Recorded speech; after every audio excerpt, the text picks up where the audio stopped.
থেকে আপনাদের শ্রী শ্রী দুর্গা পূজার শুভেচ্ছা ও অভিনন্দন জানাই।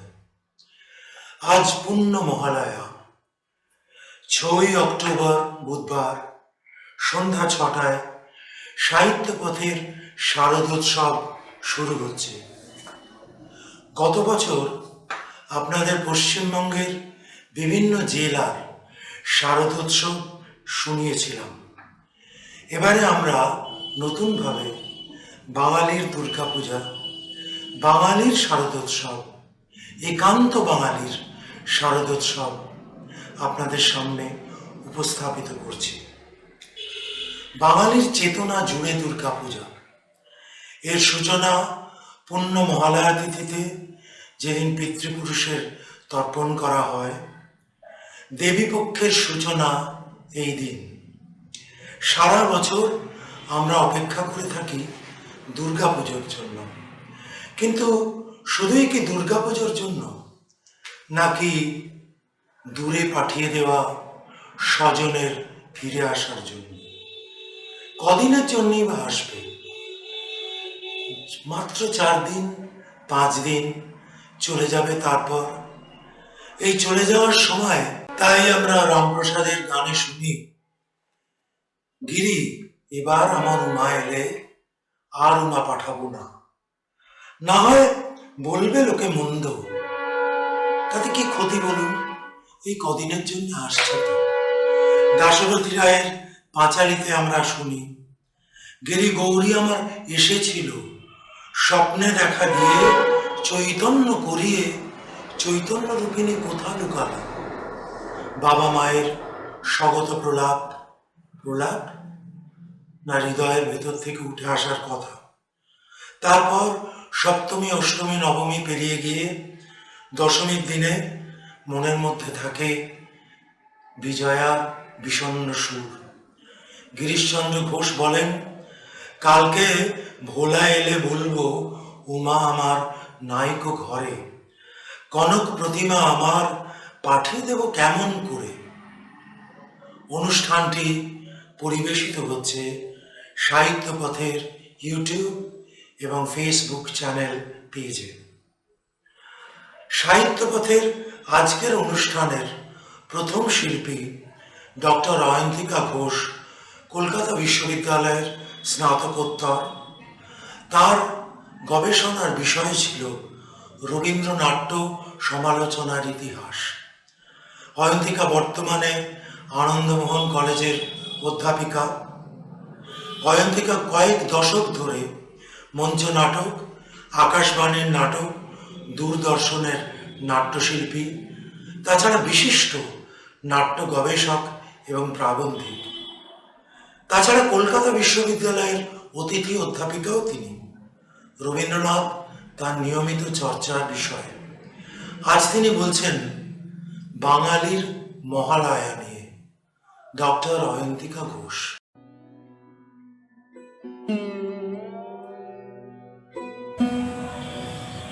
শুভ মহালয়া। আজকের ভোরবেলাটা আমাদের জীবনে নতুন একটা অনুরণন আনে। এই যে একটা ডেনিম রঙের স্কাই ব্লু আকাশ, মনে হয় না এটা দেখলেই যে ভেজা তুলোর মেঘের ভেলা, মন এক অজানা আনন্দে ভরে উঠছে। আসছে উৎসব, আসছে পুজো। সাহিত্যপথ আয়োজিত এই অনুষ্ঠানে বাঙালির মহালয়া বিষয়ে কিছু অনুভূতির কথা বলতে বলা হয়েছে। এখন মহালয়া বলতেই আমরা ভোর 4টের রেডিওর সেই অনুষ্ঠানের কথা ভাবি। আসলে সেটা কিন্তু মহিষাসুর মর্দিনী। মহালয়া মানে দেবীকে আগমনের সূচনা। মহালয়া মানে আমাদের পূর্বপুরুষদের প্রতি বর্তমান পুরুষ বা উত্তর পুরুষদের তর্পণ। মহালয়া মানে খুব ভোরবেলা উঠে পড়ে। একটা দৃশ্যের কথা মনে পড়ছে, কাট টু কাট যদি বলি এভাবে, যে মহালয়া এক ভোরবেলা বেরিয়েছি বাগবাজারের গঙ্গার দিকে। একজন সাধারণ মানুষ একটা ব্যাগের থলি নিয়ে সাইকেলে নিয়ে তিনি চলেছেন। বোঝা যাচ্ছে বাজার করতে চলেছেন, কিন্তু তার ওই বাজারের থলির মধ্যে থেকে বেজে উঠছে বীরেন্দ্র কৃষ্ণ ভদ্রের কণ্ঠস্বর। আবার দুপা এগিয়ে একটু এগিয়ে গেলাম গঙ্গার আরও কাছে। সবে ধোঁয়া উঠছে উনুনে। চা হবে, চায়ের দোকান, খরিদ্দার কেউ নেই, কিন্তু সেখানেও বাজছে বীরেন্দ্র কৃষ্ণ ভদ্রের স্তোত্র। সতীনাথ, উৎপলা, দ্বিজেন, হেমন্তর কণ্ঠে বিখ্যাত বিখ্যাত গান। আজকের ভোরবেলাটা তো সেটাই মনে করার একটা দিন। কিন্তু মহিষাসুর মর্দিনী, এই যে বাণীকুমারের লেখা, পঙ্কজ মল্লিকের সুরারোপ এবং বীরেন্দ্র কৃষ্ণ ভদ্রের স্তোত্র উচ্চারণ, এই অনুষ্ঠানটির সঙ্গে ওতপ্রোতভাবে যুক্ত হয়ে গেছে আমাদের বাঙালির 12 মাসের 13 পার্বণের একটি অঙ্গ, একটি দিন। সেটা হচ্ছে দেবীকে আগমনের দিন, দেবীকে আবাহনের দিন। মহালয়া যখন আমাদের স্বাধীনতা উত্তর ভারতে, যখন ভারতীয় স্ট্যান্ডার্ড টাইম সব দেশের সঙ্গে মেলানোর জন্য, সব রাজ্যের সঙ্গে মেলানোর জন্য মিনিট 24 এগিয়ে এলো, তখন মনে হয়েছিল যে তাহলে বোধহয় মহালয়ার রাগগুলো, এতদিন মহিষাসুর মর্দিনী অনুষ্ঠানের জন্য যে রাগগুলো নির্বাচন করা হয়েছে সেগুলোতে বদল আনা দরকার। আর আপনারা সকলেই জানেন 1932 থেকে 1936 সাল পর্যন্ত মহালয়া অনুষ্ঠানটিকে ঘিরে, অর্থাৎ মহিষাসুর মর্দিনী অনুষ্ঠানটিকে ঘিরে যে প্রস্তুতি পর্বটা বারবার রূপান্তর, নামান্তর, পাঠান্তর চলেছে, তাতে কিন্তু সময়ের হেরফের হয়েছে।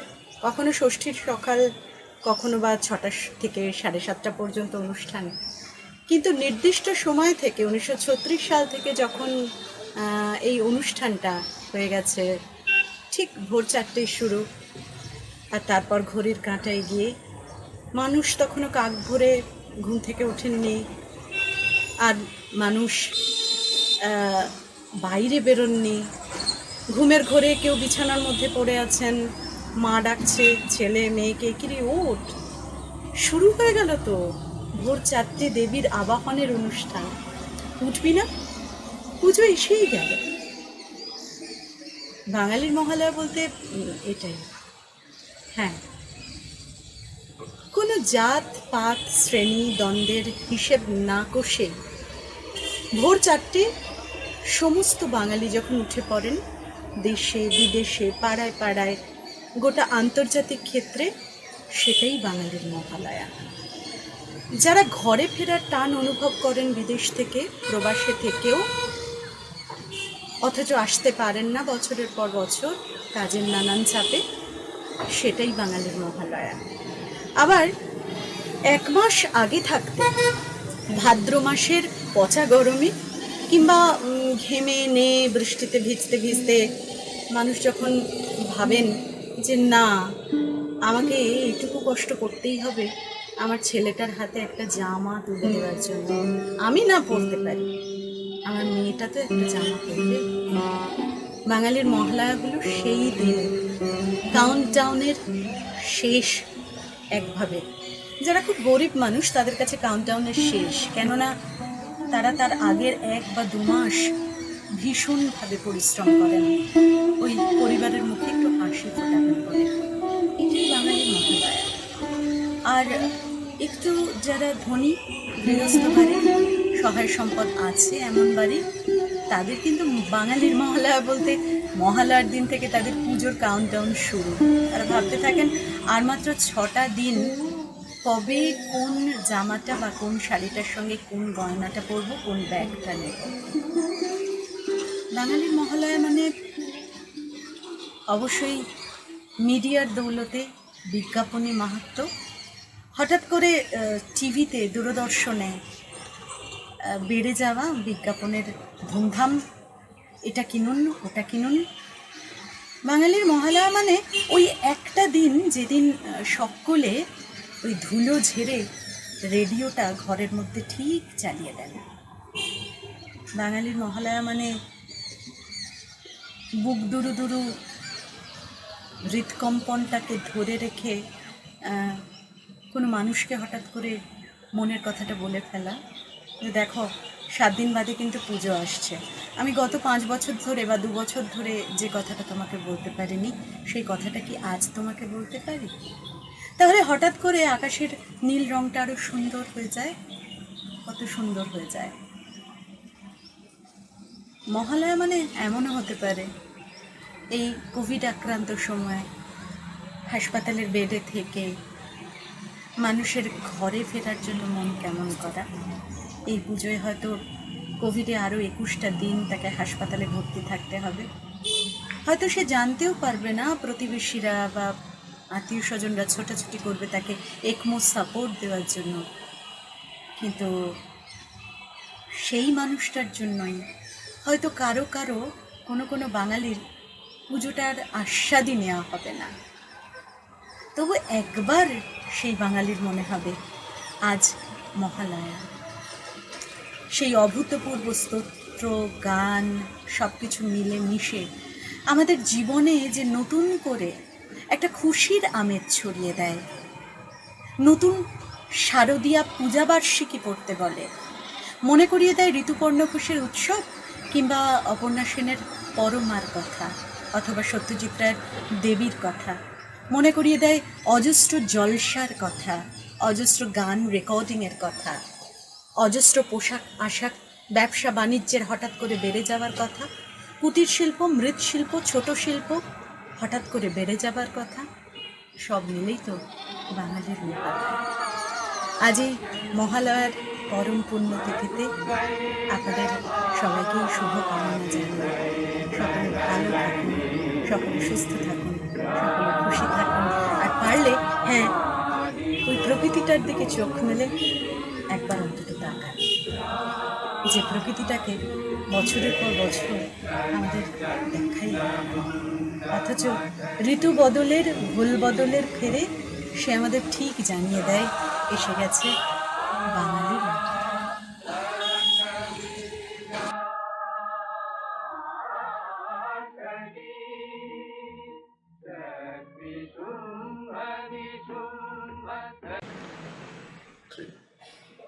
ডক্টর অয়ন্তিকা ঘোষের পরে আমরা শুনব পার্থজিৎ সেনগুপ্তর কাছ থেকে একটি বিচিত্র বিষয়।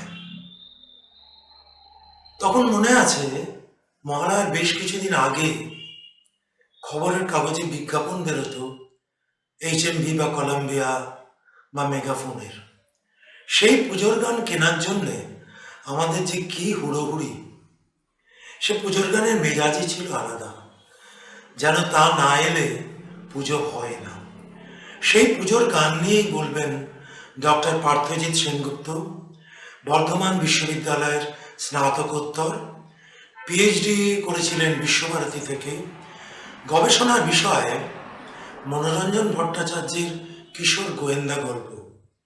বাঁকুড়া পাঁচমোড়া কলেজের শিক্ষক পার্থজিৎ ইতিমধ্যে গায়ক হিসেবে এই বঙ্গে সুপরিচিত। আধুনিক বাংলা গান, রবীন্দ্রসঙ্গীত সহ বিভিন্ন ধরনের গান আমরা তাঁর গলায় শুনে অভ্যস্ত। এই পুজোর গান বিষয়টিকে নিয়ে বলবেন, আমাদের তিনি নস্টালজিক করে তুলবেন, সঙ্গে সঙ্গে আবার আশা করব অল্প স্বল্প গানও গাইবেন। নমস্কার।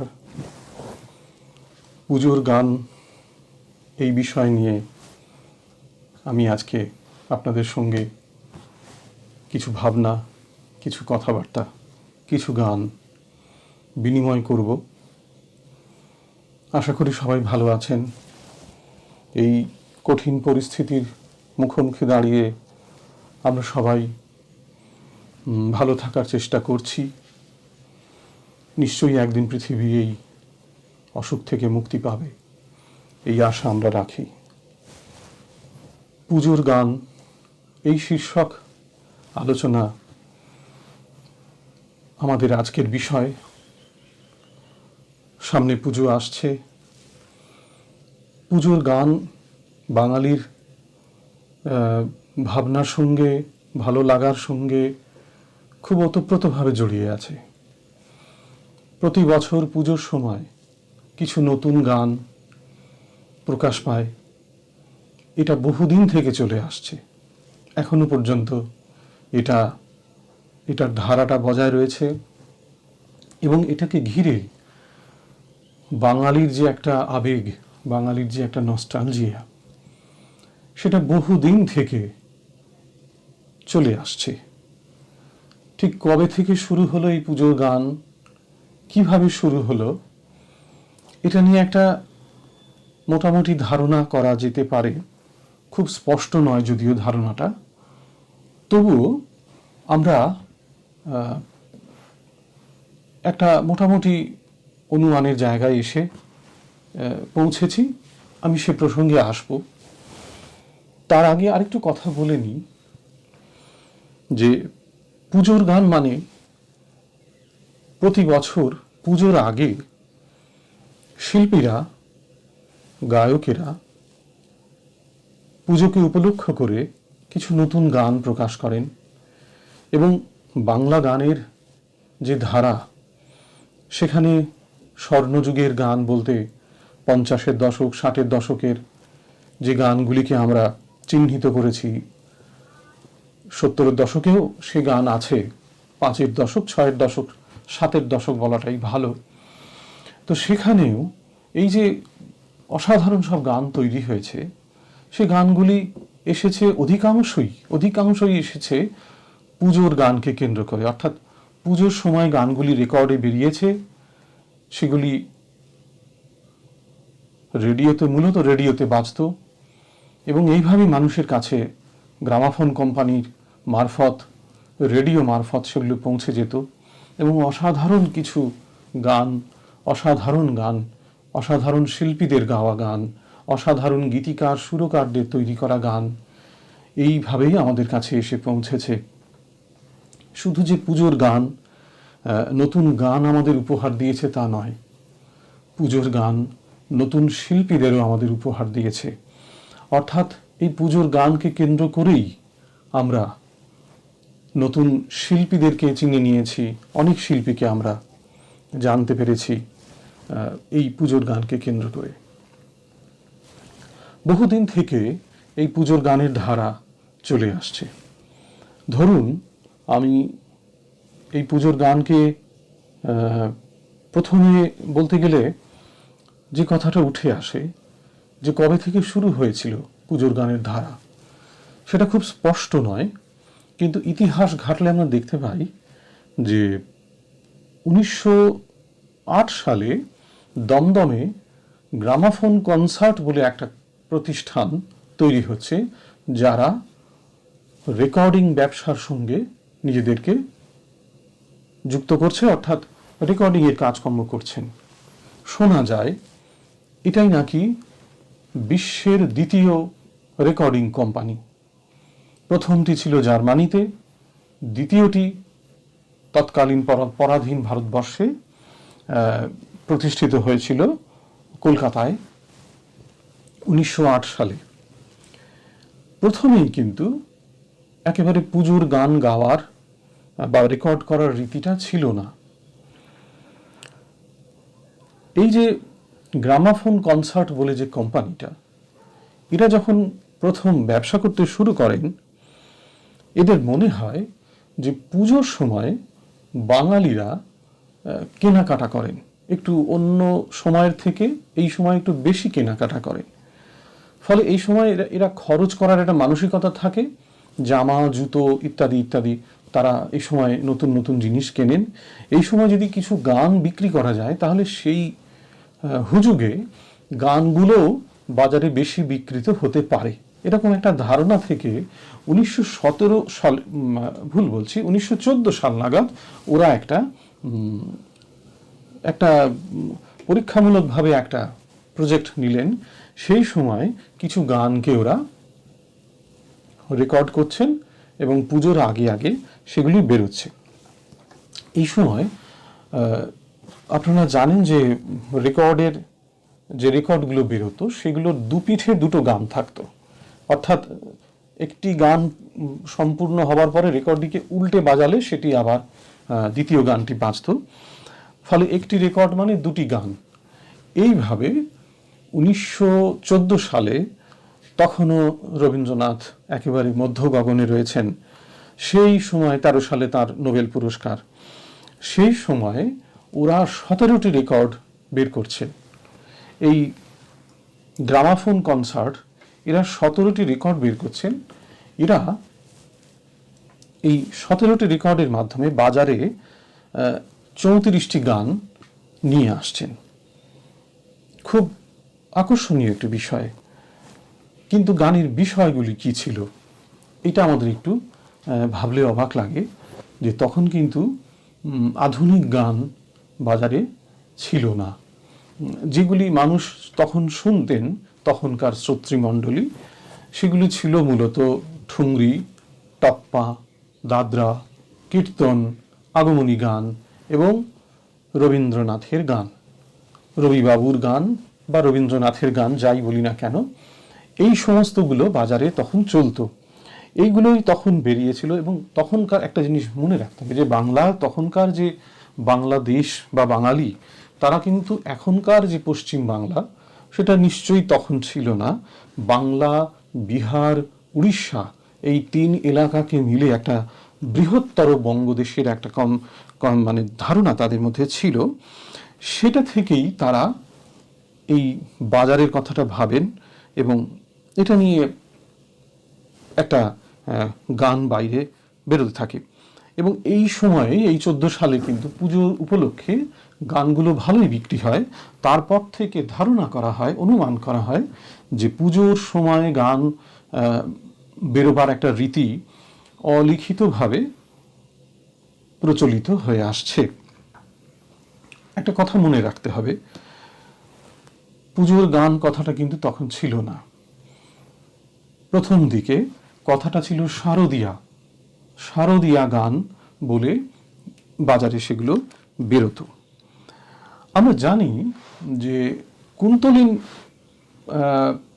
বলে একটি তেলের কাগজ ছিল এবং কুন্তলিন প্রেসের এক ব্যাপার একটা ছিল, প্রেসের অনেক লেখা সেখান থেকে বেরোতো। এই কুন্তলিন প্রেসের যিনি মালিক ছিলেন, এদের বাংলা সাহিত্যে, বাংলা সংস্কৃতিতে অবদানের কথা আমরা জানি। স্বয়ং শরৎচন্দ্র চট্টোপাধ্যায় এর নাম এর সঙ্গে যুক্ত আছে। তো এই কুন্তলিন প্রেসের মালিক হেমেন বোস, ইনি ফ্রান্সের একটি কোম্পানির সঙ্গে যৌথভাবে পরবর্তীকালে রেকর্ড কোম্পানি খুলেছিলেন এবং সেই সময় অনেক পুজোর গান এনাদের হাত দিয়ে সেই সময় বেরিয়েছিল। একটা কথা মনে রাখতে হবে, তখন কারা গান গাইতেন, কোন শিল্পীদেরকে আমরা পেয়েছি। আমরা যদি তথ্যের দিকে তাকাই তাহলে দেখব পুজোর গান গাইছেন মানদা সুন্দরী দাসী, বেদানা দাসী, অমলা দাস, নারায়ণচন্দ্র মুখোপাধ্যায়, কৃষ্ণভামিনী দাসী, কে মল্লিক প্রমুখ। এরা গান গাইছেন এবং এদের গান বাজারে বেরোচ্ছে। ইন্দুবালা একজন বিখ্যাত গায়ক ছিলেন সেই সময়কার। খুব দুঃখের বিষয় হলেও এটাই সত্য কথা যে সে সময় খুব মধ্যবিত্ত বাড়ির বা তথাকথিত ভদ্র বাড়ির মানুষেরা বা বাড়ির মেয়েরা গান গাইতেন না বা গান রেকর্ড করতেন না। যারা গাইতেন তারা অধিকাংশই বাইজি সম্প্রদায়ের মানুষজন ছিলেন এবং অনেক সময় গ্রামাফোন কোম্পানির রেকর্ডে সেই কথাটা উল্লেখ করাও থাকতো। একটি তথ্য অনুযায়ী পাওয়া যাচ্ছে, ইন্দুবালা দাসী যখন রেকর্ড করছেন তার রেকর্ডের উপরে লেখা থাকছে রামবাগানের ইন্দুবালা, এই কথাটা। তবে একেবারে যে কেউ সাধারণ বা পরিবার থেকে আসেননি এটাও ঠিক নয়, কারণ আমরা অমলা দাসকেই পাচ্ছি, যিনি দেশবন্ধু চিত্তরঞ্জন দাসের ভগিনী, তিনিও গান করছেন, রেকর্ড করছেন। পুরুষদের ক্ষেত্রে এইরকম কোনো বাইন্ডিংস ছিল না, তারা অনেকেই গান করেছেন। আরেকটি খুব আশ্চর্য তথ্য পাওয়া যাচ্ছে। কে মল্লিক নামে একজন বেশ জনপ্রিয় গায়ক সেই সময় ছিলেন। ইনি কিন্তু হিন্দু পরিচয় নিয়ে গান করেছিলেন, কারণ ইনি যে গানটি করেছিলেন সেটি একটি আগমনী গান। আগমনী গান হিন্দুরা শুনবেন, কিন্তু ইনি জাতিগতভাবে মুসলমান ছিলেন। এর আসল নাম ছিল মোহাম্মদ কাসেম। তিনি কে মল্লিক নামে, ইনি বর্ধমানের কুসুম গ্রামের একজন চাষি পরিবারের ছেলে, নিজের নাম প্রকাশ করতে সাহস পাননি।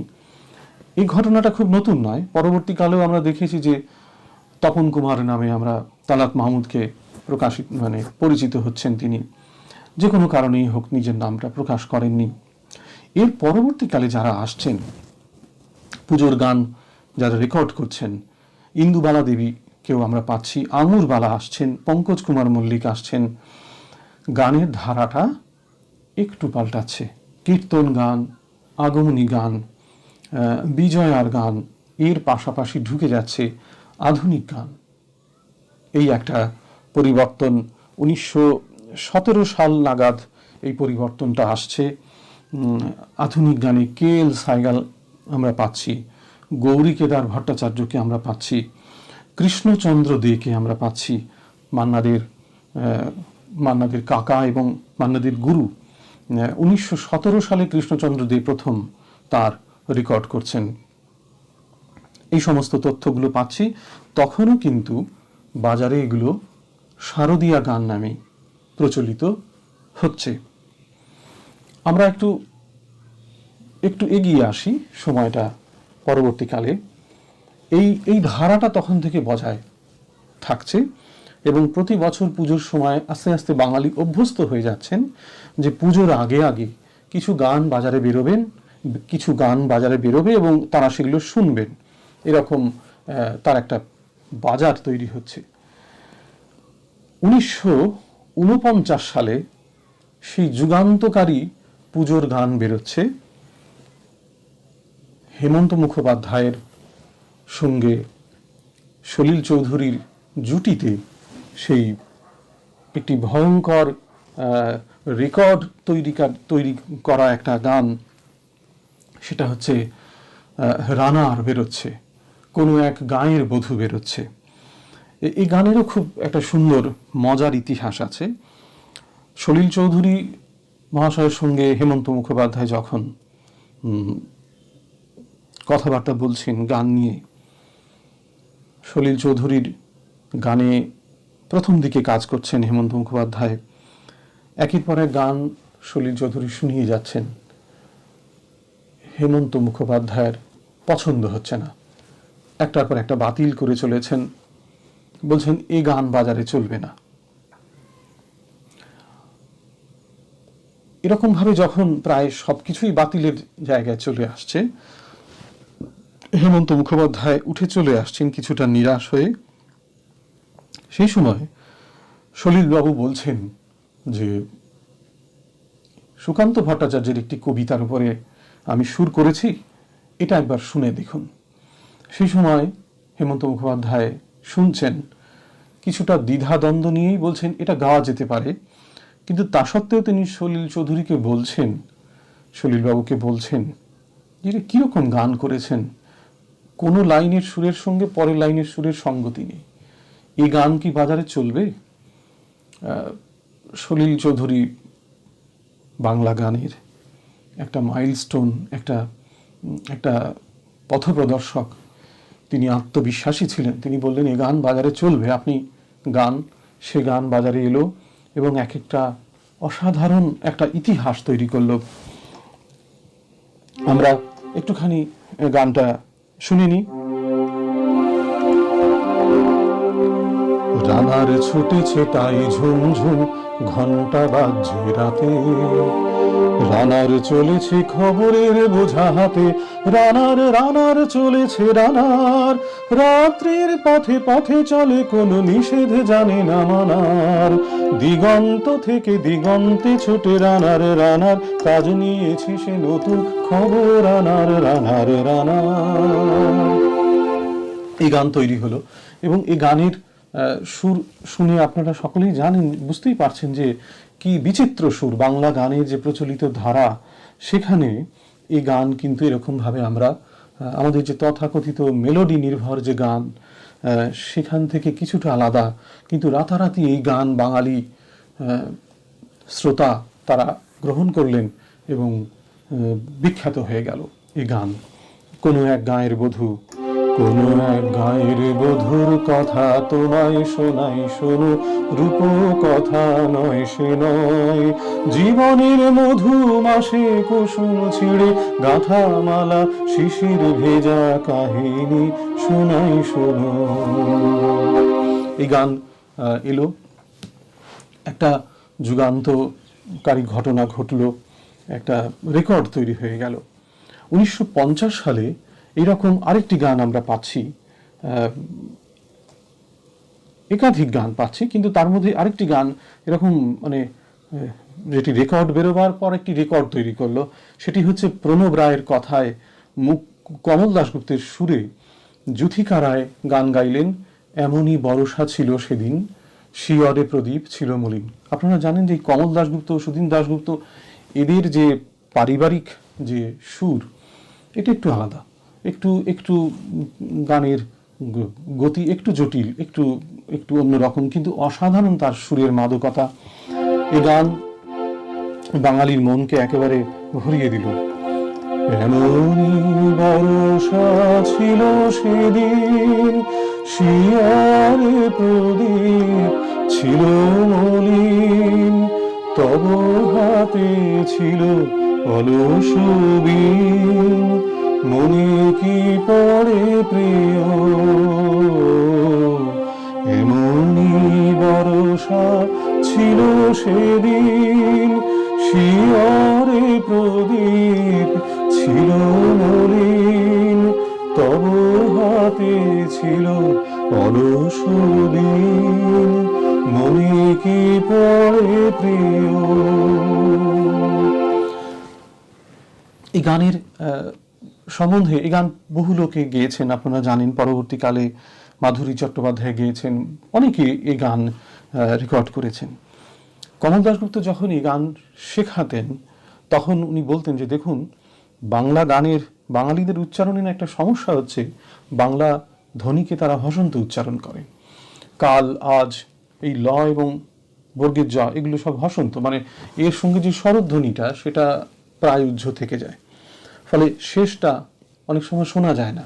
কাজে এমন করে গানটা গাইতে হবে যাতে শেষ ধ্বনিটাকে আমরা চিনতে পারি, যে এমনই বর্ষা ছিল সেদিন, এই নটাকেও রাখতে হবে, অথচ সেটাকে হসন্তই রাখতে হবে। তো এটা যখন গাওয়া হচ্ছে, দেখুন, লক্ষ্য করে দেখুন সেই কত যত্ন করে এরা গানগুলোকে তৈরি করেছেন। নটাকে রাখছেন, কিন্তু নটা ওই হসন্ত হিসেবেই থাকছে, কিন্তু সেটা শোনা যাচ্ছে। এমনই বর্ষা ছিল সেদিন, শিয়রে প্রদীপ ছিল মলিন। এই এই এই জিনিসটা মানে তখনকার যুগে যে স্বর্ণযুগের গান বলি আমরা যেগুলোকে, সেগুলো যে এত বেশি বিখ্যাত হতে পেরেছে তার তো অনেক কারণ ছিল। অসামান্য সব শিল্পীরা গান করেছেন, কিন্তু শুধুমাত্র শিল্পীর কৃতিত্ব এটা বললে কোথাও ভুল হবে। গীতিকার, সুরকার এবং যন্ত্রসঙ্গীত শিল্পী, রেকর্ডিস্ট যারা ছিলেন, তারা সকলে মিলে, এটা একটা টিম ওয়ার্ক, এবং এই প্রত্যেকে এই টিম ওয়ার্কটা এত সিরিয়াসলি করতেন বলেই বাংলা গানগুলো এত বেশি মানুষের মনের কাছে পৌঁছতে পেরেছে। এই যে 50-এর কাছাকাছি চলে আসছি আমরা, এই সময় থেকেই কিন্তু, এবং এর কিছুটা আগে থেকেই বাংলা গানের সেই প্রবল জোয়ারটা আসছে। আমরা একের পর এক বিখ্যাত শিল্পীদের এই সময়টা পাচ্ছি।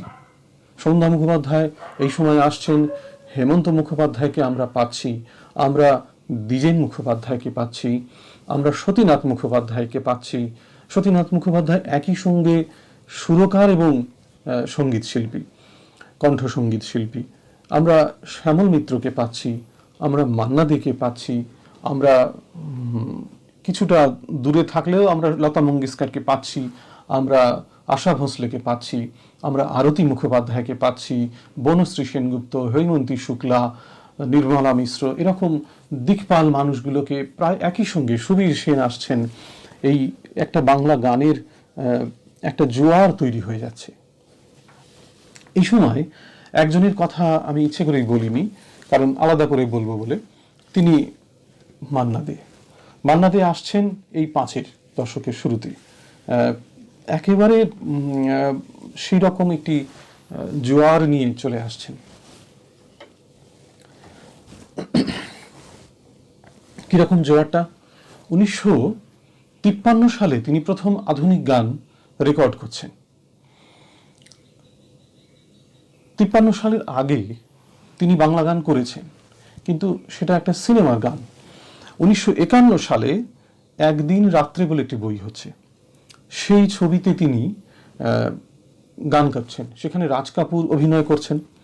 1952 সালে সমর বলে একটি বই হচ্ছে, সেটাও একটা বাংলা বই, সেই বইতেও মান্না দে গান গাইছেন। সেখানে অশোক কুমারের পাশে রয়েছেন রুমা গুহ ঠাকুরতা। কিন্তু এই সবগুলোই ছিল মুম্বাইতে শুটিং, মানে তখনকার দিনের বোম্বেতে এগুলো শুটিং হচ্ছে, সেখানে রেকর্ডিং হচ্ছে। কিন্তু বাংলা ভাষায়, বাংলাদেশে, মানে পশ্চিম বাংলায়, তখনকার বাংলাতে আমরা যে মান্না দেকে গান গাইতে পারছি আমরা, সেটা কিন্তু 53 সালে প্রথম উনি গৌরী প্রসন্ন মজুমদারের সঙ্গে নিজের সুরে অসাধারণ গান তৈরি করছেন। সেটাও বেরোচ্ছে পুজোর গান হিসেবে। কত দূরে আর নিয়ে যাবে বলো, কোথায় পথের প্রান্ত, কত দূরে আর নিয়ে যাবে বলো, কোথায় পথের প্রান্ত, কত দূরে আর নিয়ে যাবে বলো। এই গান রাতারাতি একেবারে। এর সঙ্গে আরেকটা গান বেরোচ্ছে, হায় হায় গো রাত যায় গো। আমরা মান্নাদের কথা বললেই গৌরীপ্রসন্ন মজুমদার যেমন আসেন, তেমনই আসেন পুলক বন্দ্যোপাধ্যায়।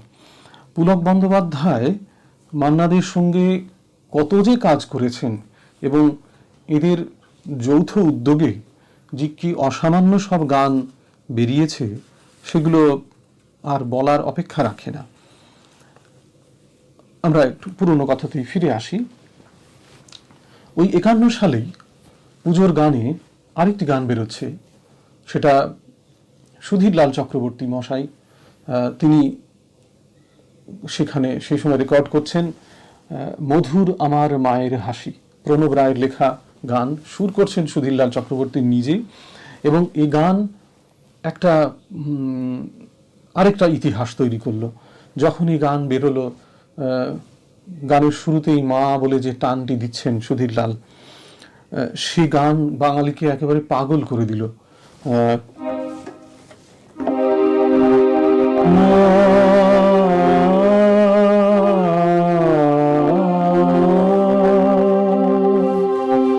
মধুর আমার মায়ের হাসি, চাঁদের মুখে ঝরে, মাকে মনে পড়ে আমার, মাকে মনে পড়ে। মধুর আমার মায়ের হাসি, চাঁদের মুখে ঝরে, মাকে মনে পড়ে আমার, মাকে মনে পড়ে। এই গান সেই সময় বাজারে ভীষণভাবে চলেছিল, এবং সমস্ত পুজো প্যান্ডেলগুলোতে এই গান বাজত। অন্যান্য অনেক গানের পাশাপাশি এই গানে বেরোতো। আরেকজন দিকপাল শিল্পী সেই সময় এলেন, তিনি মানবেন্দ্র মুখোপাধ্যায়। তার গায়ন ভঙ্গি কিছুটা আলাদা ছিল, তার রীতিটা, গানের স্টাইল কিছুটা আলাদা ছিল, কিছুটা উচ্চাঙ্গ সঙ্গীতের সংস্রব মিশিয়ে তিনি গান গাইতে পছন্দ করতেন। কিন্তু সেই উচ্চাঙ্গ সঙ্গীতের ছোঁয়াচ লাগা গানও বাঙালি সমানভাবে গ্রহণ করলো। অসামান্য সব গান, সেই আমি এত যে তোমায় ভালোবেসেছি, সেই ভালো এই বসন্ত নয়, এই সমস্ত গান সেই সময় বেরোতে থাকে। আমি মান্নাদের কথায় আসছিলাম। 1969 সালে শচীন ভৌমিকের কথায় আর.ডি. বর্মন একটি গান করলেন, সে গানটিও ভীষণভাবে হিট করলো।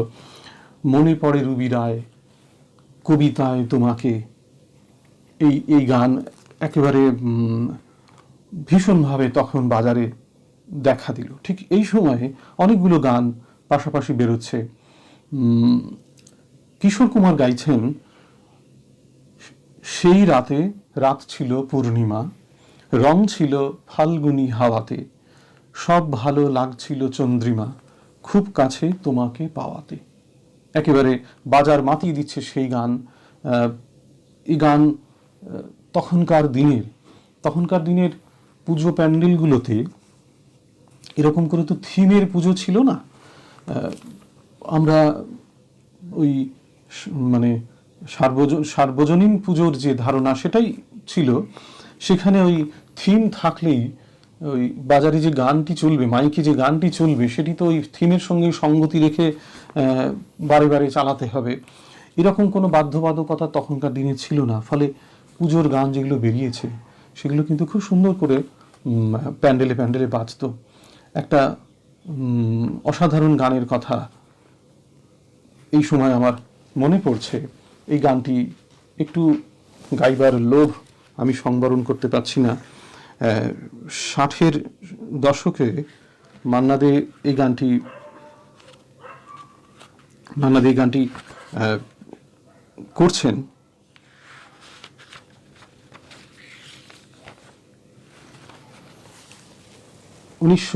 '60 সালে এটা রেকর্ড হচ্ছে, পুলক বন্দ্যোপাধ্যায়ের কথায়, মান্নাদের নিজের সুরে। এটাও পুজোর গান। কি অসাধারণ কথা, কি অসাধারণ সুর তার। আমার না যদি থাকে সুর, তোমার আছে তুমি তা দেবে, আমার গন্ধ হারা ফুল তোমার কাছে সুরভি নেবে, এরই নাম প্রেম, এরই নাম প্রেম, এরই নাম প্রেম, এরই নাম প্রেম। এই একেবারে অসাধারণ একটা কম্পোজিশন এই সময় বেরিয়েছিল। যে গানটির কথা না বললেই নয়, পুজোর গান, বিখ্যাত গান, এবং সেটাও ওই রানার যেভাবে বাজার মাতিয়েছিল ঠিক ওই রকমভাবেই গৌরীপ্রসন্ন মজুমদারের কথায়, সুপর্ণকান্তি ঘোষের সুরে আরেকটি গান বেরোলো, কফি হাউস।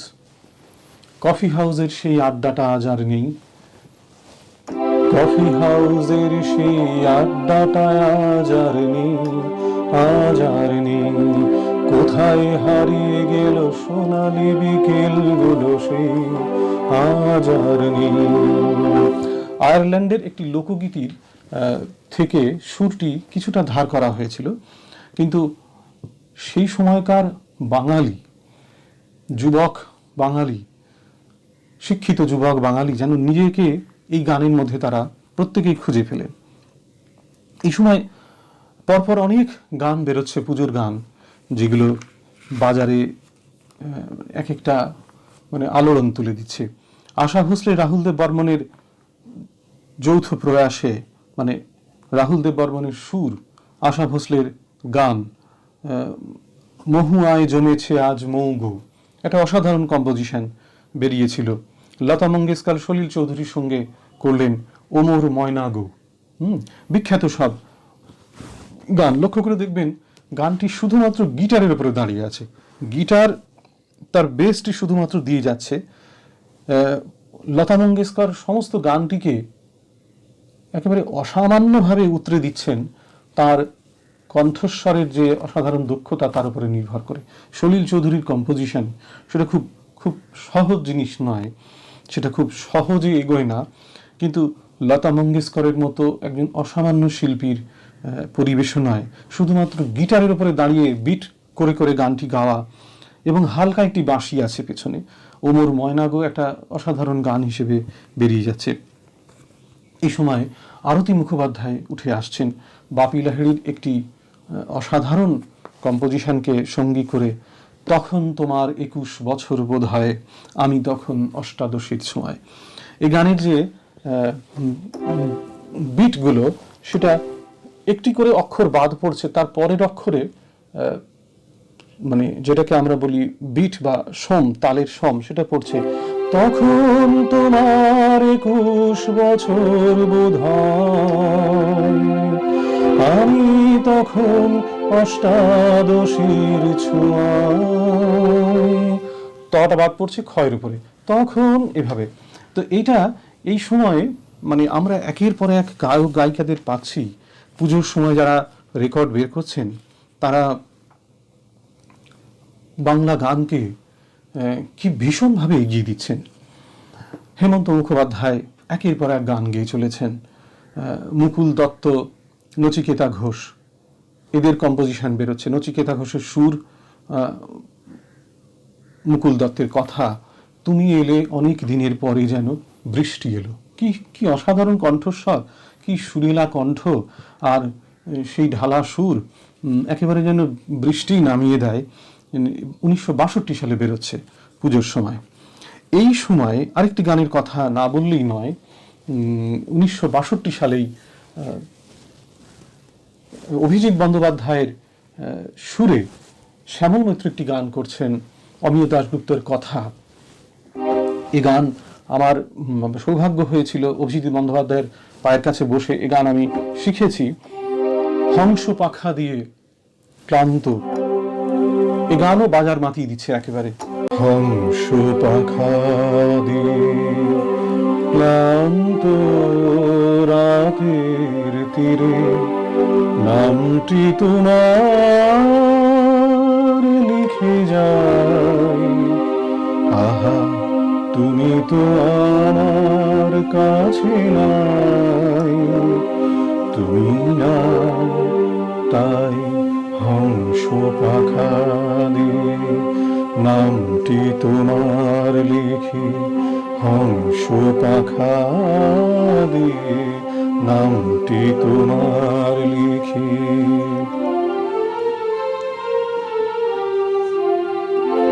উধাও ছায়া পথে বাউরি আমার মন, তোমাকে যে খুঁজে খুঁজে সারা, আমি যে অবাক এক তারা, সারা রাত সারাক্ষণ মণিদ্বীপ জানি তাই হংস পাখা দিয়ে। এ গান চিরকাল থেকে যাবে। এই সমস্ত গান কোনোদিন ফুরিয়ে যাবে না, কোনোদিন হারিয়ে যাবে না। পুজোর গান হিসেবে এই সমস্ত গানগুলো বেরিয়েছিল। নির্মলা মিশ্র এই সময় গাইলেন, এমন একটি ঝিনুক খুঁজে পেলাম না যাতে মুক্ত আছে, এমন কোনো মানুষ খুঁজে পেলাম না যার মন আছে। এই গানটাও পুজোর গান হিসেবে বেরিয়েছিল এবং মানুষের মুখে মুখে ঘুরত। এরকমভাবে অজস্র গানের কথা বলা যায়। সন্ধ্যা মুখোপাধ্যায়ের গান বলার অপেক্ষা রাখে না। মায়াবতী মেঘে এলো তন্দ্রা, এই গান পুজোর প্যান্ডেলে প্যান্ডেলে তখন মানুষের একেবারে মুখস্থ হয়ে গিয়েছিল। একটা মজার কথা এই প্রসঙ্গে বলি, বনশ্রী সেনগুপ্ত যখন সন্ধ্যা মুখোপাধ্যায়ের গান শুনতেন ভীষণভাবে প্রভাবিত ছিলেন এবং প্রথম দিকে উনি বলছেন যে আমি সন্ধ্যা মুখোপাধ্যায়ের মতো গাইব, এরকম একটা বাসনা নিয়ে বিভিন্ন অনুষ্ঠানে গান গাইতাম।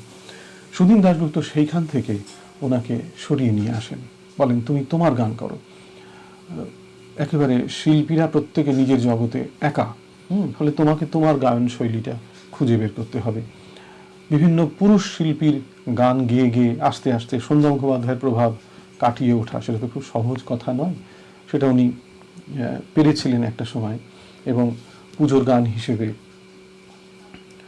আজ বিকেলের ডাকে তোমার চিঠি পেলাম, রঙিন খামে যত্নে লেখা আমার নাম। এই গান একটা সময় বেরোলো, শ্যামল ঘোষের লেখা, প্রবীর মজুমদারের সুর। এরকমভাবে লতাজি গাইলেন পুলক বন্দ্যোপাধ্যায়ের কথায়, ভূপেন হাজারিকার সুরে। 1957 সালে বেরোলো রঙ্গিলা বাঁশিতে কে ডাকে ঘুম ঘুম। এই সমস্ত গানগুলো মানে একেবারে অবিস্মরণীয় হয়ে থাকবে চিরকাল।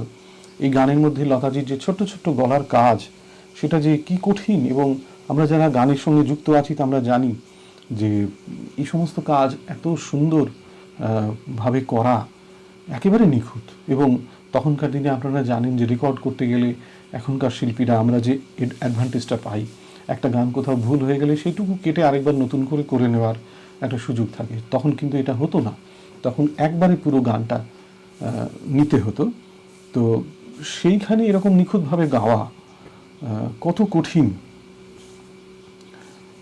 নচিকেতা ঘোষ তার অসাধারণ সব সুর দিয়েছেন।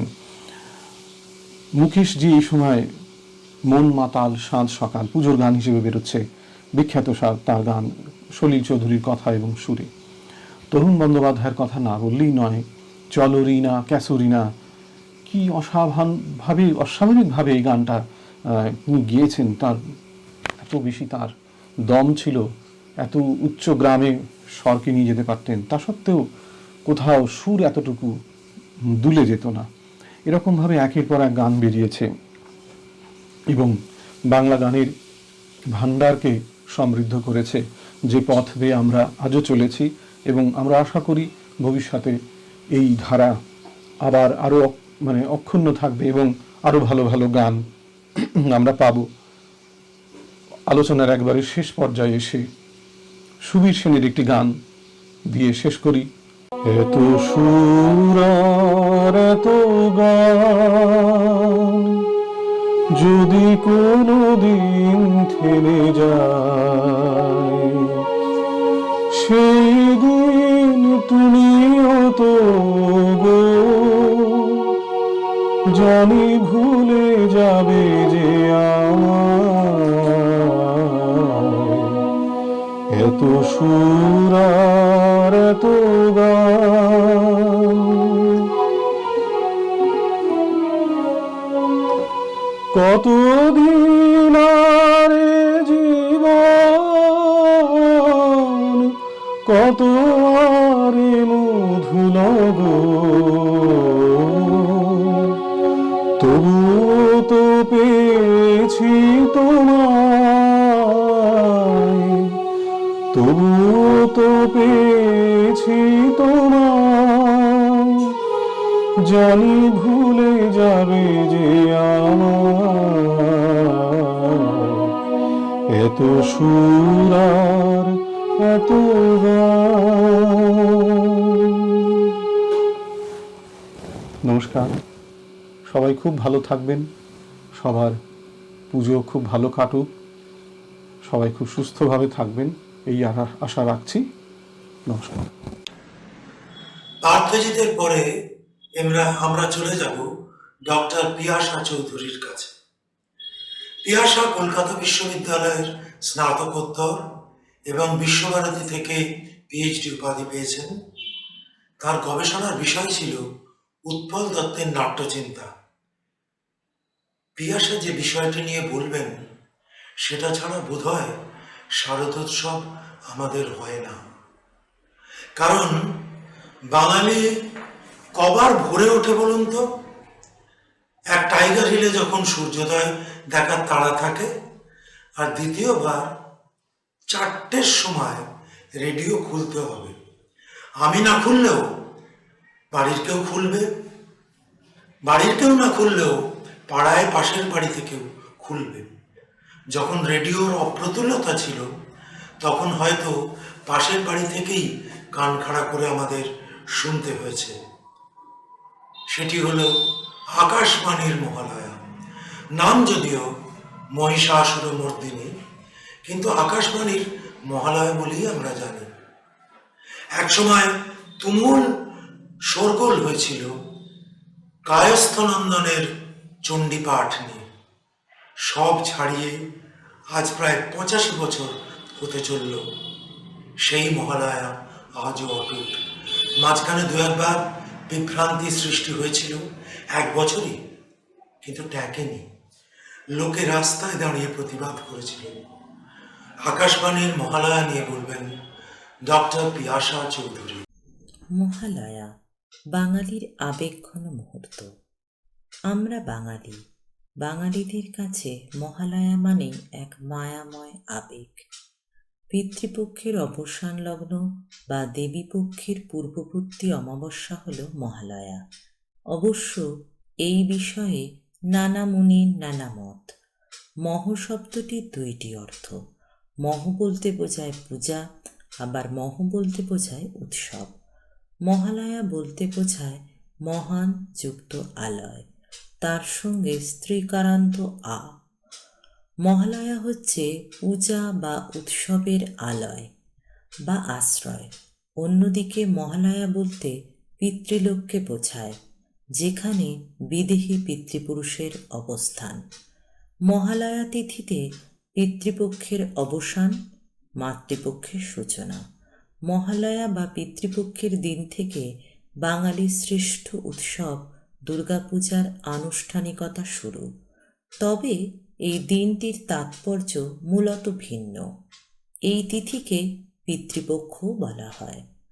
এই তিথিতে যারা মাতৃপিতৃহীন তারা তাদের পূর্বপুরুষদের স্মরণ করে, পূর্বপুরুষদের আত্মার শান্তি কামনা করে অঞ্জলি প্রদান করেন। সনাতন ধর্ম অনুসারে এই দিনে প্রয়াত আত্মাদের মর্তে পাঠিয়ে দেওয়া হয়। প্রয়াত আত্মার এই যে সমাবেশ, তাকেই মহালয় বলা হয়। মহালয় থেকেই মহালয়া। ময়া দত্তেনা তোয়েনা তৃপ্যান্ত ভুবনত্রয়ম আব্রহ্ম স্তম্ভ পর্যন্তং জগত তৃপ্যতু। মহালয়ার এই পুণ্যলগ্ন সমগ্র বাঙালির কাছে দেবী দুর্গার বোধনের সূচনা।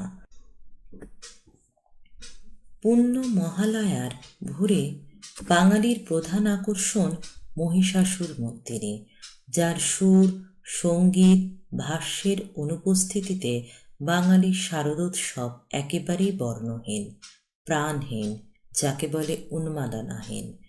আকাশবাণী কলকাতার সবচেয়ে জনপ্রিয় এই অনুষ্ঠানটি পুজোর আবহাওয়া বয়ে আনে।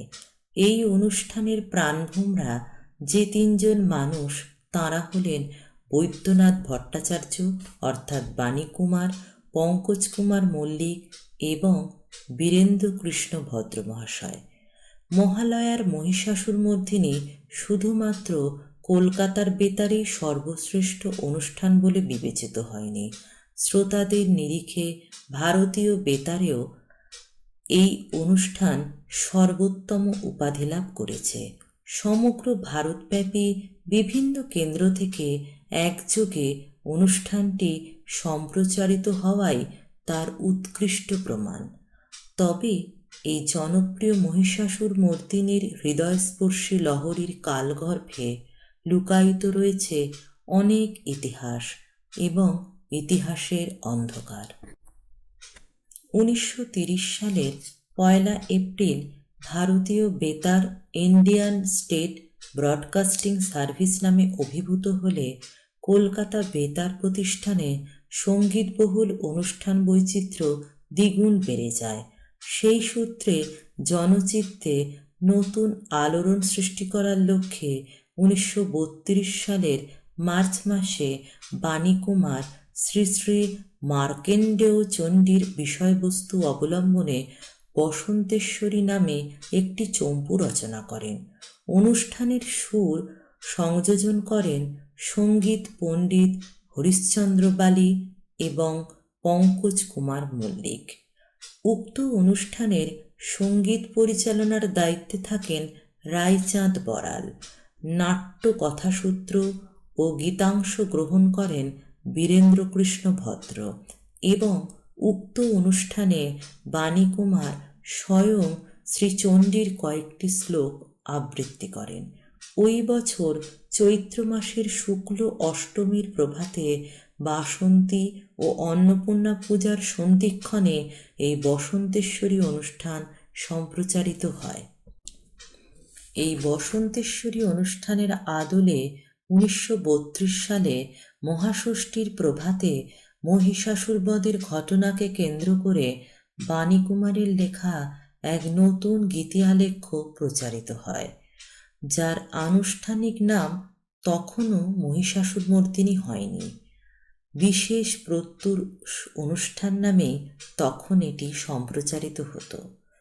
1933 সালের 19শে সেপ্টেম্বর এই প্রত্যুষ অনুষ্ঠানের ভাষ্য তার পরিমার্জিত রূপ নিয়ে মহালয়ার পূর্ণ প্রভাতে সকাল 6টা থেকে 7টা পর্যন্ত প্রচারিত হয়। সঙ্গীত পরিচালক ছিলেন পঙ্কজ কুমার মল্লিক। 1932 থেকে 1936 পর্যন্ত উক্ত অনুষ্ঠানের একাধিক পরিমার্জন ও পরিবর্ধন ঘটে। 1936 সালে এই প্রভাতী অনুষ্ঠানের নাম হয় মহিষাসুর বধ। 1937-এ এই গীতিয়ালেখ্যর নতুন নামকরণ হয় মহিষাসুর মর্দিনী। অভূতপূর্ব হৃদয়গ্রাহী রসমহিমায় মণ্ডিত এই গীতিয়ালেখ্য রচনাকার ও প্রবর্তনায় বাণীকুমার, এমনকি এই বিশেষ প্রভাতী অনুষ্ঠানের ঘোষণার বয়ানটিও ছিল বাণীকুমারের। সঙ্গীত পরিচালনায় ছিলেন পঙ্কজ কুমার মল্লিক। গ্রন্থনা ও স্তোত্রপাঠে ছিলেন বীরেন্দ্রকৃষ্ণ ভদ্র। ইয়াদ চণ্ডী মধুকৈটভাদি দৈত্যদলনী সমবেত স্তোত্রগান ও 3 বার শঙ্খধ্বনি সহযোগে সূচিত 1.5 ঘণ্টার এই পরিমার্জিত গীতবিথি মহিষাসুর মর্দিনী বেতার শ্রোতাদের একেবারে মন্ত্রমুগ্ধ করে তোলে। বর্তমান রেকর্ডে আমরা বীরেন্দ্রকৃষ্ণ ভদ্রের যে ধরনের চণ্ডীপাঠ শুনি, প্রথম দিকে কিন্তু উনি ওইভাবে চণ্ডীপাঠ উচ্চারণ করতেন না। বীরেন্দ্রকৃষ্ণ ভদ্রের এ বিষয়ে স্পষ্ট স্বীকারোক্তি। এই প্রভাতী অনুষ্ঠানের প্রথম দিকে সংস্কৃত অংশের ভাষ্যপাঠে তাঁর উচ্চারণে বাংলায় কথা বলার টান ছিল, কিন্তু পরবর্তীকালে তিনি তা পরিশুদ্ধ করে নেওয়ায় পূর্বে স্তোত্রপাঠের ত্রুটি সম্পূর্ণভাবে বিলীন হয়ে যায়। অধ্যাপক অশোকনাথ শাস্ত্রী বেদান্ত তীর্থ মহাশয়ের ঐকান্তিক সহযোগিতায় ও পরামর্শেই এই প্রভাতী অনুষ্ঠান সর্বাঙ্গীন সুন্দর হয়ে ওঠে। তবে মহালয়ার পুণ্যতিথিতে কায়স্থ সন্তান বীরেন্দ্রকৃষ্ণের এই চণ্ডীপাঠের অধিকার নিয়ে বীরেন্দ্রকৃষ্ণকেও তৎকালীন গোঁড়া ব্রাহ্মণ সমাজের চোখ রাঙানির শিকার হতে হয়। কিন্তু বাণীকুমারের দৃঢ়চিত্ততা, দুঃসাহসিক মনোভাব, সর্বোপরি অগণিত শ্রোতার বিপুল চাহিদার চাপে পড়ে কায়স্থ সন্তান বীরেন্দ্রকৃষ্ণ ভদ্রের সুরেলা কণ্ঠেই মহালয়ার পুণ্য প্রভাতে স্তোত্রপাঠের অনুষ্ঠান যথারীতি বহাল থাকে। মহালয়া তিথিতে অনুষ্ঠানের লাইভ সম্প্রচারের সময় সমস্ত কলাকুশলীদের একাত্মতা, শুদ্ধাচার এক কথায় অবর্ণনীয়। বীরেন্দ্রকৃষ্ণের নিজের ভাষায়, এ আমার পাঠ নয়, পূজা। বীরেন্দ্রকৃষ্ণের মহিষাসুরমর্দিনীর জনপ্রিয়তা যখন তুঙ্গে, সমগ্র ভারতে একই সঙ্গে 35টি বেতার কেন্দ্র থেকে সম্প্রচারিত হয়ে মহিষাসুরমর্দিনীর অনুষ্ঠানটি যখন জাতি, ধর্ম, বর্ণ নির্বিশেষে আপামর শ্রোতার প্রাণের আরাম, মনের তৃপ্তি, আত্মার শান্তি, ঠিক তখনই 1976 সালে আকাশবাণী কর্তৃপক্ষের হস্তক্ষেপে ওই বছর মহালয়ার প্রভাতে মহিষাসুরমর্দিনীর সম্প্রচার বাতিল করে দিয়ে তার বিকল্প অনুষ্ঠান হিসেবে ধ্যানেশ নারায়ণ চক্রবর্তী বিরচিত দেবীং দুর্গতি হারিণীম গীতিনাট্যটি সম্প্রচারিত হয়। কিন্তু সেদিনের কর্তৃপক্ষের সেই প্রয়াস সম্পূর্ণরূপে ব্যর্থ হয়। এই বিকল্প আবহনী গাথা শ্রোতার মনে বাঙালির সাংস্কৃতিক রুচিপতির ভিত একেবারে নাড়িয়ে দেয়। তীব্র ক্ষোভে ফেটে পড়ে শত্রুবৃন্দ। শোনা যায় এমন নিষ্প্রভ অনুষ্ঠানের বিরোধিতা করেন স্বয়ং মহানায়ক উত্তম কুমারও। স্বভাবতই সেদিনের সেই ঘটনার পর 1977 সাল থেকে আজ পর্যন্ত প্রতি মহালয়ার প্রভাতেই বীরেন্দ্রকৃষ্ণ ভদ্রের উদাত্ত কণ্ঠে মহিষাসুরমর্দিনীর অনুষ্ঠানটি সম্প্রচারিত হয়ে আসছে। সমগ্র শ্রোতাদের, বাঙালিদের প্রাণপ্রিয় এই অনুষ্ঠান মহিষাসুরমর্দিনী। অত্যুৎসাহী বাঙালি প্রতি বছর মহালয়ার পূর্ণ প্রভাতে এই অনুষ্ঠানের সম্প্রচারের জন্য বছরভর এক প্রকার তীর্থের কাকের মতনই অপেক্ষা করে। দুঃখের বিষয় এই যে সুদীর্ঘ ঐতিহ্যময় এই অনুষ্ঠানটির শর্ত অবলীলায় কোনো এক রেকর্ড কোম্পানির কাছে বিক্রি হয়ে গেলে তা আর আকাশবাণীর নিজস্ব অনুষ্ঠান হয়ে রইল না। গ্রামোফোন কোম্পানি কলকাতা বেতার কেন্দ্র থেকে ঐতিহ্যবাহী এই অনুষ্ঠানের টেপ সংগ্রহ করে সমগ্র অনুষ্ঠানটিকে কমার্শিয়াল ডিস্কে বের করলে অনুষ্ঠানটি এক প্রকার বাজারে পণ্য সামগ্রীর তকমাভুক্ত হয়ে যায়। বর্তমানে প্রযুক্তির ভ্রুকুটিতে, রাস্তাঘাটে, বিজ্ঞাপনের ব্যাকগ্রাউন্ড মিউজিকে, বিনোদনমূলক অনুষ্ঠানে প্রায় সর্বত্র অলিতে গলিতে আনাচে কানাচে এই স্তোত্রপাঠ ধ্বনিত হয়। কিন্তু এতৎসত্ত্বেও মহালয়ার পূর্ণ প্রভাতে বীরেন্দ্রকৃষ্ণ ভদ্র বাঙালির মনে আপামর বাঙালি সংস্কৃতির রুচিবোধের কোনায় কোনায় এখনও অমর। তাঁর কণ্ঠস্বর, চণ্ডীপাঠ বাঙালির কাছে যেন অ্যালার্ম ঘড়ি, যা বলে দেয় মা আসছেন। আশ্বিনের শারদপ্রাতে বাঙালির আবেগঘন মুহূর্তে মহালয়ার স্তোত্রপাঠে বীরেন্দ্রকৃষ্ণ ভদ্র আর বাঙালির শারদোৎসব যেন একই মুদ্রার দুই পিঠ। বেতারে মহিষাসুরমর্দিনীর সুরমূর্ছনায় নস্টালজিক বাঙালি। দিনের আলোর মাঝে রাতের চাঁদের স্নিগ্ধতা যেমন অম্লান, তেমনি একাধিক বিনোদন মাধ্যমের মাঝেও রেডিও বা বেতার বাঙালির নস্টালজিয়ার অন্য নাম। আর বাঙালির এই নস্টালজিয়ার চরম নস্টালজিক মুহূর্ত হল আশ্বিনের শারদপ্রাতে মহালয়ার শুভক্ষণে বেতারে বীরেন্দ্রকৃষ্ণ ভদ্রের সুরেলা কণ্ঠে মহিষাসুরমর্দিনীর ভাষ্যপাঠ ও চণ্ডীপাঠ। বাঙালির স্মৃতি যতই দুর্বল হোক না কেন, এমন নস্টালজিক মুহূর্ত বাঙালি কিন্তু জন্মেও ভুলবে না। 1956 সাল থেকে আকাশবাণীর পথ চলা অজান্তেই বাঙালি জীবনের অবিচ্ছেদ্য অঙ্গ হয়ে ওঠে এই বেতার। পঙ্কজ কুমার মল্লিক, বাণী কুমার, বীরেন্দ্রকৃষ্ণ ভদ্রের মতন প্রথিতযশা শিল্পীদের শিল্প আপামর মানুষকে ভাবিয়ে তুলেছিল কিভাবে কণ্ঠের আবহে শতাধিক অনুভূতিকে জাগানো সম্ভব, কিভাবে জাগো মা জাগো এই অশ্রুরুদ্ধ কণ্ঠ আরতিতে বাঙালি তথা সকল শ্রোতৃবৃন্দকে ভক্তিরসের ভাবানুভূতিতে আপ্লুত করা সম্ভব। তাই হয়তো বেতারের সঙ্গে বাঙালির নস্টালজিক যোগাযোগ চিরকালীন। বেতারে 1932 সাল থেকে মহাষষ্ঠীর প্রভাতে দেবী আরাধনার যে সূত্রপাত, শুরু থেকেই তার সঙ্গীত পরিচালনার দায়িত্বে ছিলেন পঙ্কজ কুমার মল্লিক।